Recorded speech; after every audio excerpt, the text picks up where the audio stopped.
Hi there, welcome back to the ERS Fast Start video training series. This will be the first video in our inventory module. In this video, we'll cover the basics, and we'll learn how to create and edit categories. In the next video, we'll learn how to create and edit items, and we'll create a practice order to test our settings.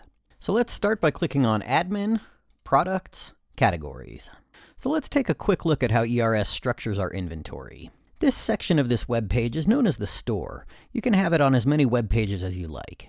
And if we look at our inventory categories, we can see that the store is pulling its categories from our list of categories here in the back end. And it's also noteworthy that the hidden category does not show up in the store. This is important because sometimes you don't want a category or item to have its own web page. So if we click into the category in the back end, we can see that the name and picture of the category automatically populate to the store. And if we click into the category on the front end or live website, we can see that the category description also populates to the page for the category. And we can also see that the ERS system has used the name of the category to create a page path, or URL. This is significant for SEO. SEO, or search engine optimization, as I'm sure you're aware, is very important for modern businesses so that your customers can find you easily with web searches. The ERS system always automatically creates a page path for categories and items, and the format is always the same.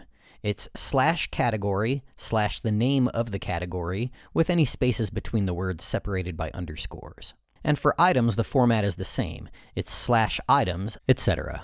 This is helpful for your SEO because it provides web crawlers with useful information about your website and your business. Some systems might use a category ID or some other kind of coded language, like it might say something like /categories /category ID XPL 357 QL. The problem with that is it doesn't give web crawlers useful information. Since our system creates your page paths in such a way that your category page path will actually say deluxe bounce houses, and the words bounce house and bounce house rental, bounce houses, etc. are everywhere all over your website, it's just another clue to those web crawlers that you're a bounce house company. So when people in your service area type in, for example, bounce house rentals near me, you're more likely to come up as one of the top search results. And that's the whole purpose of SEO. We'll dive deeper into SEO in a subsequent tutorial.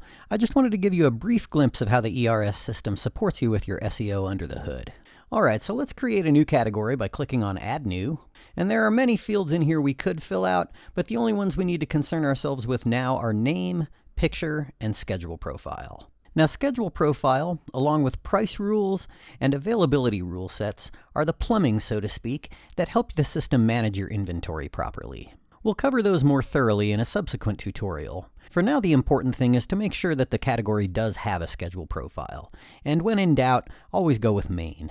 It is important to eventually have a description, not only for your customers' information, but also for SEO purposes, so I'll take care of that later. But I encourage you to play around with this text editor. These are known as text editors or WYSIWYG editors. WYSIWYG stands for what you see is what you get, and you can think of this as similar to Microsoft Word or Google Docs. So you can do lots of cool things like bolding, italicizing, or underlining text. You can create lists, you can left or center or right justify, you can add links, you can add additional images, you can insert tables. So again, feel free to experiment with this WYSIWYG editor and get creative with your item and category descriptions. For now, since I've gotten the basic settings in place, I'm going to go ahead and submit. And we can now see our category in the list of categories in the back end. And if we go to our live website and refresh the page, we see it in there too. Alright, that about does it for this tutorial. In the next tutorial, we'll learn about creating and editing items, and we'll place a practice order to test our settings.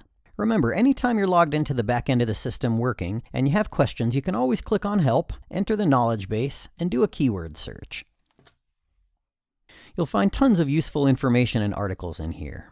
And of course, you can always feel free to reach out to the tech support department at 505-435-9731, extension 102, or support@eventrentalsystems.com. Thanks for watching, and we'll see you soon.